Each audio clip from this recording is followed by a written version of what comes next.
Et maintenant, l'invité de la matinale. Il a été responsable éditorial du Guide Michelin, il est chroniqueur gastronomique. Et sa biographie de Paul Bocuse est le roman qui se dévore à pleine bouche en cette rentrée littéraire du mois de janvier. Gauthier Battistella, bonjour. Bonjour David. Merci d'être venu au micro de Radio Classique parler à nos auditeurs qui, je pense, d'ici 15 minutes, auront une faim de loup. Vous racontiez l'histoire imaginaire d'un chef qui se suicide dans votre livre précédent, un récit qui faisait peut-être écho au suicide de Bernard Loiseau. Cette fois, vous vous attaquez à une figure bien réelle, presque écrasante, Paul Bocuse. Pourquoi avoir néanmoins choisi de qualifier ce livre de roman plutôt que de biographie? Parce que Paul Bocuse, c'est un héros de roman? Parce que le roman est le seul à même d'embrasser la vie folle et complètement dingue de Paul Bocuse. C'est-à-dire qu'il faut replacer les choses telles qu'elles sont. Paul Bocuse va avoir 1000 vies. C'est le petit gamin des bords de Saône qui va devenir le cuisinier du siècle. C'est la transformation du petit poussé en ogre. Et donc le roman ose tout. C'est même à ça qu'on le reconnaît. Le roman se glisse dans les interstices. Et je vais vous raconter, quand je suis allé interroger les copains de Paul Bocuse, tous me racontaient des anecdotes. Et ces anecdotes, souvent, étaient à peu près les mêmes au mot près. Et j'ai compris une chose, c'est que derrière, il y avait quelqu'un qui avait écrit ce roman avant moi, c'était Paul Bocuse. Donc lui-même se rêvait en personnage de roman. Il avait déjà le sens du storytelling, c'est-à-dire bien avant les chefs d'aujourd'hui qui vous racontent leur grand-mère, qui vous racontent leur terroir et qui incarnent et qui portent leur cuisine pour passer à la télévision, pour faire des livres, etc. Paul Bocuse avait compris ça. C'est quand même un homme qui est né dans les années 30 et qui a connu tous les présidents de la République française, de la 4e et de la 5e. Oui, absolument. Je pense qu'il a inventé le cuisinier moderne. Et ce que vous dites à propos du storytelling, c'est passionnant parce que Paul Bocuse, c'est un peu l'homme paradoxe. C'est-à-dire, c'est un timide qui a appris à maîtriser la télévision. C'est un homme qui était particulièrement attaché à la Saône, à son terroir et qui va se déployer dans le monde entier. On en parlera. Et puis, c'est un homme qui a donné quand même ses lettres de noblesse au métier de cuisinier. Il faut voir que dans les années 50, quand même, les cuisiniers étaient au sous-sol et il les a mis sur la scène. Il les a fait remonter. Quand vous dites au sous-sol, c'est vraiment au sens propre. Les cuisiniers étaient cachés. Ils étaient cachés. Les patrons, c'était qui? C'était les directeurs de salle. D'ailleurs, quand on allait au restaurant, on disait on va chez Monsieur Albert. Monsieur Albert, c'était le directeur de salle. Et Bocuse dit c'est pas normal qu'on connaisse le nom du voiturier et du directeur et pas celui du cuisinier. Et on va l'appeler Monsieur Paul. Et vous le dites dans le livre, les cuisiniers à cette époque, ils sortaient de leur cuisine quasiment noire de charbon et de graisse. Enfin, c'était pas du tout le costume et la toque immaculée. Ils buvaient les vins de sauce et ils avaient une espérance de vie très courte. Le père de Paul Bocuse meurt à 51 ans, Fernand Point à 53 ans. Il a redonné la noblesse au métier de cuisinier, mais il faut bien voir une chose, c'est que Paul Bocuse aussi est arrivé, l'histoire l'a aidé. Il arrive à un moment de rupture.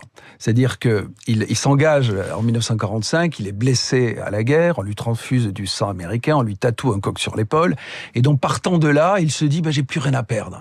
Il a cette phrase, il dit il faut travailler comme si on devait vivre 100 ans, et vivre comme si on devait mourir demain. Alors il va travailler énormément, et là il est temps de nous mettre en appétit. Pourquoi est-ce le plus grand cuisinier du siècle si on laisse de côté le développement international, la communication, le storytelling, la vie privée aussi qui est romanesque et on va en parler. Mais là, il faut nous faire entrer dans la cuisine de Paul Bocuse et nous dire qu'est-ce qu'on mange pour le dire vulgairement. Alors, il faudrait juste ajouter une chose, parce qu'on voit en Paul Bocuse un chef balsacien, lui vient d'une longue lignée de cuisiniers, puisqu'on trouve un certain Michel Bocuse en 1765, qui était meunier et qui cuisinait déjà de la petite friture. Et vous savez quoi, cette petite friture, son père Georges déjà la servait encore sur les bords de Saône. Alors, Paul Bocuse, il est l'héritier d'une longue lignée et de cuisiniers. Il a été formé par des mères, par la mère Brasier notamment. Et la mère Brasier, c'est quoi, David? C'est la poularde de demi-deuil, évidemment, qu'il a apprise de la mère Fillou. Attendez, la poularde de demi-deuil, il faut dire ce que c'est. Tout le monde en a pas vraiment. Alors, on va expliquer. Voilà. Ce sont les quenelles de brochet aussi. Ouais. Alors, la poularde de demi-deuil, on prend une belle poularde. Vous prenez une belle poularde. Sous la peau, vous glissez des petits écus de truffes noires. Et alors, ce qu'il y a de bien, c'est qu'il faut la faire en vessie de porc. On la met à l'intérieur avec des pieds de légumes. Et comme ça, les chairs se gorge du goût de la truffe. Et dans la vessie, ça va cuire à l'étuvée. Ça cuit à l'étuvée, on amène la vessie sur la table et ensuite on plonge un couteau à l'intérieur, la vessie s'ouvre et la chimère ressort. Et ensuite, ça fait pchit. Alors, il y a eu un débat, c'est-à-dire qu'à un moment donné, Bocuse a été le fer de lance de la nouvelle cuisine, et en même temps, il a dit la nouvelle cuisine, c'est fini. Ça, vous le dites dans le livre, c'est sa façon à lui d'absorber toute la cuisine française, parce que très vite, il a voulu devenir le patron. Oui, alors, il faudrait raconter un petit peu ce qu'est la nouvelle cuisine. Ce sont deux journalistes, Gaud et Millot, qui arrivent chez Paul Bocuse un soir et ils goûtent une salade de haricots verts. Alors, avec des échalotes. Il avait fait la petite salade de haricots verts de sa grand-mère. Et là, il s'écrit « La nouvelle cuisine existe, je l'ai rencontrée ». Avec une salade de haricots verts. Avec une salade de haricots verts. Donc, voilà, la nouvelle cuisine existait déjà, en quelque sorte. C'est le moment du nouveau roman, de la nouvelle vague. On voulait de la nouveauté. Et Paul Bocuse s'est dit, c'est quoi ces deux marioles, là? Mais il sent qu'il peut être dépassé par ça. Parce qu'il fait pas de la nouvelle cuisine. Lui, il fait de la cuisine des os et des arêtes. Il y a de la sauce, il y a 200 grammes de beurre ou de crème par personne. Par convive. Par convive, absolument. Wow. Et donc, il amène sa bande, ses copains, ses Guérard trois gros, ils se disent, bon, on va être la nouvelle cuisine, la grande cuisine française. Et au moment où elle commence il pourrait devenir ringard, il lui dit, la nouvelle cuisine n'existe pas, on n'est pas là pour être le showroom des porcelainiers. Voilà. Ce qui veut dire qu'il maîtrisait non seulement sa communication, mais c'est un homme qui a eu une prise sur la cuisine française. Et il avait un territoire un peu comme un parrain, il faut dire les choses. Vous le dites dans le livre, il avait quasiment un droit de vie et de mort sur l'ouverture ou la fermeture des brasseries, des restaurants. Lui-même a évidemment décliné son concept et la marque Paul Bocuse. Mais si on voulait faire un restaurant de bonne tenue à Lyon, il fallait baiser la babouche du parrain. Honnêtement, il n'y avait pas un restaurant à Lyon qui ouvrait sans l'ascendant de Paul Bocuse. C'est-à-dire qu'il n'y a pas une pizzeria qui ouvrait sans qu'on lui demande son avis. Il avait complètement quadrillé Lyon avec ses brasseries. Et c'est vrai que quand on va interroger ses apprentis aujourd'hui, tous travaillaient dans la terreur. Un jour, il y a eu des brioches qui étaient trop cuites. Ils les ont avalées brûlantes pour pas qu'ils s'en rendent compte. C'était les pots de mayonnaise sur la tête. Voilà, c'était une autre période. L'un des chefs des cuisines a refusé de servir sa fille, vous le dites dans le livre. Il a été viré ou battu immédiatement. Enfin, ça s'est très mal passé pour lui. Alors, il y a cet ancrage lyonnais et cette, évidemment, incarnation française. Il y a les contacts avec tous les chefs d'État. Il y a des anecdotes avec De Gaulle et Giscard qui sont incroyables. Oui, alors le général de Gaulle, il le voit le 23 mars 1968. Voilà, c'est le moment où la France s'ennuie, vous en souvenez. De Gaulle inaugure les chrysanthèmes, il va à Lyon. Alors, il picore, De Gaulle, il aime pas trop manger. Et pourtant, il goûte à la poularde dont on a parlé. Et en partant, il dit à Bocuse, vous la méritez, cette étoile. Alors, Bocuse, il dit quoi? De quoi il parle? Tout le monde sait qu'il a eu 3 étoiles. Mais surtout qu'il les a depuis très très longtemps, là. Enfin, il les a depuis 3 ans. Il les a depuis 3 ans. Ouais. Et De Gaulle, ce qu'il voulait dire, c'est que lui, le général 2 étoiles, gratifiait le chef 3 étoiles de cette étoile supplémentaire. Voilà. Il y a le développement international, c'est important, qui va permettre à Bocuse d'aller au Japon, d'aller aux États-Unis, et tout ça avec des femmes. Il faut dire les choses. Bocuse s'est beaucoup appuyé sur les femmes pour sa carrière, pour sa vie sentimentale. Il les a aimées au-delà de la raison. Oui, Paul Bocuse a couché pour réussir, je crois qu'on peut dire ça. Il a eu 3 femmes qui ont joué un rôle majeur dans sa carrière. Il y a eu Raymonde, la première, qui est la maman de Françoise, puis il y a eu Ramon, et enfin il y a eu Patricia, qui s'est développée sur le plan international. Mais ça, ce sont les 3 femmes connues, si vous voulez, les 3 femmes qu'il a reconnues. Mais il y en a eu plein d'autres. À un moment, il a cette phrase avec une journaliste américaine, il lui dit « Si tu me mets sur la couverture du magazine, moi je te mets sous la couverture. » Ah ouais, donc c'était pas toujours très élégant. Il y a cette femme japonaise aussi, puisqu'il a quand même conquis, j'espère qu'on aura le temps d'en dire 2 mots, il a conquis le Japon, il a ouvert le Japon au chef français, il a ouvert la France au chef japonais, il est parti aux États-Unis, et donc il s'appuie sur une dame japonaise extrêmement riche, avec laquelle il va ouvrir cette adresse.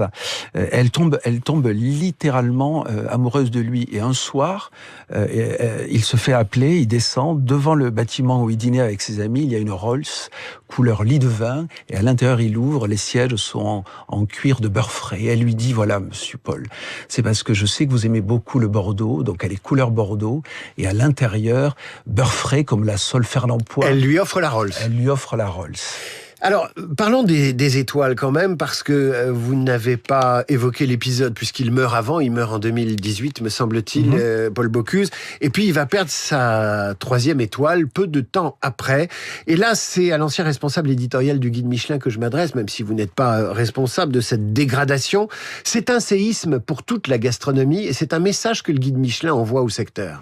Alors plutôt que séisme, je dirais que c'est une déflagration, oui. Et dans la région de Lyon, ils l'ont très mal vécu puisque Paul Bocuse là-bas appartient à tout le monde. C'est ce qu'on appelle un restaurant générationnel. Tout le monde va manger. On se souvient de la banderole qu'ils ont déployée, même Stade Gerland, en disant Monsieur Paul, vos étoiles brillent encore dans nos yeux. Ce qu'il faut voir aussi, c'est qu'à la fin, le restaurant ne tenait plus ses 3 étoiles que par le corps abîmé du patriarche qui s'en allait. Voilà, il incarnait à ce point. Et il faut noter aussi que le jour de l'enterrement, Monsieur Paul se fait enterrer avec ses 3 étoiles. Alors sans doute, peut-être Gwendal Poulenec a-t-il lu le directeur général du Michelin. Absolument, un message. Je crois aussi que c'est un message qui est moins adressé au restaurant de Collonges qu'à tous les autres chefs 3 étoiles en disant désormais maintenant fini de rigoler. C'est-à-dire que tout est possible. Si on dégrade Paul Bocuse, vous pouvez être le prochain sur la liste. Ni monopole, ni rente de situation. Un dernier mot, quel est l'héritage de Paul Bocuse ? Alain Ducasse, c'est le nouveau patron. Enfin, c'est un peu le même profil de développement international, de toujours chercher la qualité des produits, le sourcing, etc. Mais Bocuse, lui, il est entré dans l'histoire. C'est un mythe. Mais quel est l'héritage pour la cuisine française ? Il est au-delà de l'histoire maintenant, Paul Bocuse. Alors moi, je pense que justement, vous parliez d'Alain Ducasse, il n'y a plus de patron. Une fois que Bocuse a disparu, finalement, l'empereur parti, il y a des seigneuries qui peuvent être les Bretons, les Savoyards, ça peut être les meilleurs ouvriers de France. Il n'y a plus de patron dans la gastronomie. Même Alain Ducasse. Même Alain Ducasse, oui. Il y a d'excellents chefs français. L'héritage, c'est le cuisinier moderne tel qu'on le connaît aujourd'hui. En France et à l'étranger. En France, c'est-à-dire qu'en France, qu'est-ce qui nous reste ? Le luxe peut-être et la haute gastronomie. Gauthier Battistella au micro de Radio Classique. Bocuse, tout simplement, ça vient de paraître chez Grasset, c'est absolument passionnant, je l'ai dévoré. Vous lisez ça comme une épopée et à chaque page, évidemment, vous avez envie de faire la cuisine ou d'aller casser la croûte. Merci Gauthier Battistella, à très bientôt. À suivre le rappel des titres, la revue de presse d'Hervé Gattegno et nos esprits libres aujourd'hui, Géraldine Vosner, Jean-Marie Colombani, Radio Classique. Il est 8h.